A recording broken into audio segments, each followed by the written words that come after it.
आलामोरी institute of engineering and technology याच्या ज्या एक वेगळा मातृदेवो हो हा जो कार्यक्रम आहे याच्याकरता उपस्थित व्यासपीठावर संस्थेच्या अध्यक्षा लतात्या भोंगीरवार, इतर मान्यवर आणि उपस्थित माझ्या विद्यार्थी मित्रांनो, सर्व मातांनो, सर्वप्रथम मी सर्व मातांना वंदन करतो आणि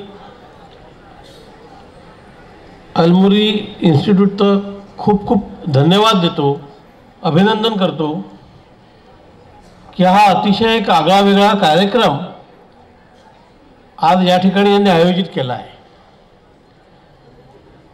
अनेक कार्यक्रमाला मागच्या काही वर्षात गेलेलो आहे, परंतु मातांसोबत, आईसोबत सगळ्यांना बोलवायचं, त्यांचा सत्कार करायचा हा एक आगळा वेगळा उपक्रम आणि आगळा वेगळा कार्यक्रम केवळ अलमुरी संस्था करते है याचा मला खरोखर खूप आनंद आहे की ही जी एक युनिक कल्पना त्यांच्या मनात आली आणि ती कल्पना येण्याकरता ती मनामध्ये भावना असावी लागते. आज तो कोणी व्यक्ती आहे, आपण जीवनात ज्या ज्या ठिकाणी पोहोचलेलो असतो त्याचं पहिलं बीज आपल्या आईने रोवलेलं असतं. जे काही यश आयुष्यात आलेलं असते, जे काही आपण अपयशातून शिकलेलो असू, त्या प्रत्येक ठिकाणी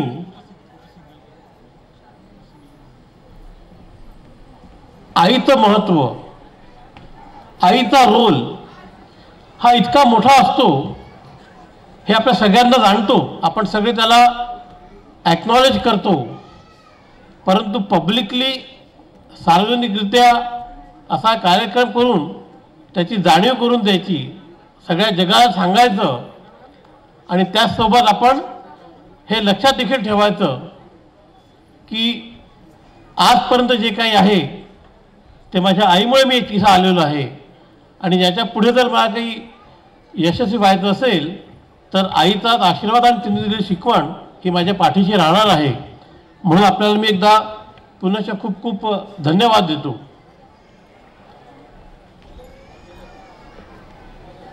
ज्यावेळेस आपण अशा प्रकारचे कार्यक्रम करतो, एक कुठेतरी एक संस्कार द्यायचा प्रयत्न असतो. जी आपली संस्कृती आहे की पहिला गुरु म्हणजे आई, आपल्या आयुष्यातला पहिला गुरु आपली आई असते आणि या गुरुच्या आशीर्वादाने, गुरुच्या मार्गदर्शनाखाली ज्यावेळेस आपण जीवनात वेगवेगळ्या टप्प्यावर जात असतो, मग तेव्हा ते लहानपणी जे काही आपल्या मनावर संस्कार असतात आईचे ते कधीच जाऊ शकत नाही. आपण कोणतेही यशस्वी माणूस घ्या, अगदी मोठमोठे उद्योगपती घ्या, सेलिब्रिटी घ्या, राजकीय नेते घ्या, जगातले, आणि आपण जर त्यांचं कधी आत्मचरित्र वाचलं असेल तर सगळ्यांच्या ह्याच्यात एक गोष्ट अतिशय कॉमन असते आणि ते म्हणजे त्यांच्या बाळमनावर लहानपणी त्यांच्या आईने केलेले संस्कार. आपल्यापैकी अनेकांनी बिल गेट्सचं आत्मचरित्र वाचलं असेल. त्यात बिल गेट्सने लिहिलेलं आहे की जो आपल्या आईला विसरेल तो त्याच्या मातृभूमीकरता कधीच काही करू शकणार नाही. If you want to do something for your motherland you must always remember your mother. हे आणि त्यातच त्यांनी एक त्या पुस्तकात त्यांनी लिहिलं आहे, अचानक एक दिवस बिल गेट्स यांनी आपलं व्यवसायातनं अंग बाहेर काढलं आणि त्यांनी एक समाजसेवा करायला सुरुवात केली. आपल्याला माहिती आहे बिल गेट ट्रस्ट मोठ्या प्रमाणात काम करत आहे. त्यांना विचारलं की मायक्रोसॉफ्ट एवढी मोठी कंपनी आहे, त्याला अजून खूप जास्त भविष्य आहे आणि अशा वेळेस आपण या कंपनीतनं माघार का घेतली, आपण समाजसेवेकडे का वळला. बिल गेट्सने सांगितलं त्यांच्या आईला त्यांना एकदा भेटायचं होतं, म्हणजे काहीतरी बोलायचं होतं आणि बिल गेट्स एवढे व्यस्त होते की 3 दिवसपर्यंत त्यांना निरोपच मिळू शकला नाही की त्यांच्या आईला त्यांच्याशी बोलायचं आहे.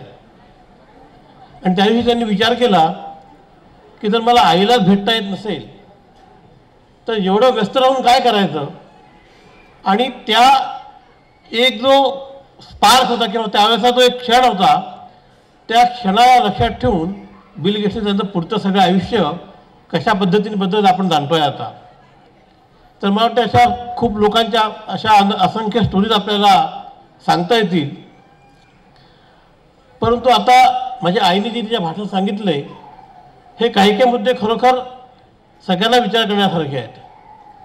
विशेषतः आज आपण जेव्हा म्हणतो, सगळ्या समाज माध्यमांमध्ये आपण म्हणतो, आपले मुलं जेव्हा शाळेत जातात तेव्हा आपल्याला सांगितलं जातं शिक्षकांकडनं की पालक आणि मुलगा यांच्यातला संवाद कमी होत चालला आहे. सगळे पालक आईवडील नोकरी करतात, प्रवास करतात, सोशल मीडिया आहे, इलेक्ट्रॉनिक मीडिया आहे, या सगळ्या याच्यामध्ये मुलांसोबत संवाद होत नाही. आणि म्हणून जेव्हा आपण आपल्या मुलांना शाळेत टाकतो तेव्हा आजकाल ते विचारतात की तुम्ही मुलांसोबत किती वेळ द्याल, तुम्ही मुलांशी किती वेळ बोलाल.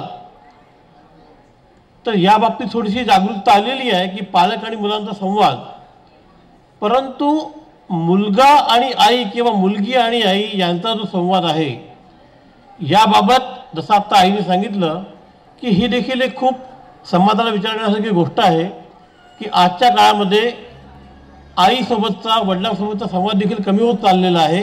विशेषतः तरुणांचा, मिडल एजचे लोक आहेत त्यांना, की ज्या काळात त्यांना जास्त संवादाची गरज आहे त्या काळात संवाद कमी होत चाललेला आहे. तर मला वाटतं की या सगळ्या गोष्टीचा आपण तरुण पिढी निश्चित विचार कराल. तुम्हाला माझ्या खूप खूप शुभेच्छा. तुमच्या जस्ट ही जीवनाची करिअरची सुरुवात आहे. तुम्हाला अजून आयुष्यामध्ये खूप समोर जायचं आहे आणि मला पूर्ण खात्री आहे की या संस्थेने हा जो चांगला पायंडा पाडलेला आहे, सतत आपल्या आईचं स्मरण करून आपण जीवनात जर समोर गेलो तर निश्चित तुम्हाला यश मिळेल. पण कुठे जरी असाल तरी आईला विसरू नका, आईचा संवाद संपवू नका. यश निश्चित तुमच्यासोबत राहील. मी आपल्याला सगळ्यांना पुन्हा शुभेच्छा देतो आणि माझे 2 शब्द संपवतो. धन्यवाद.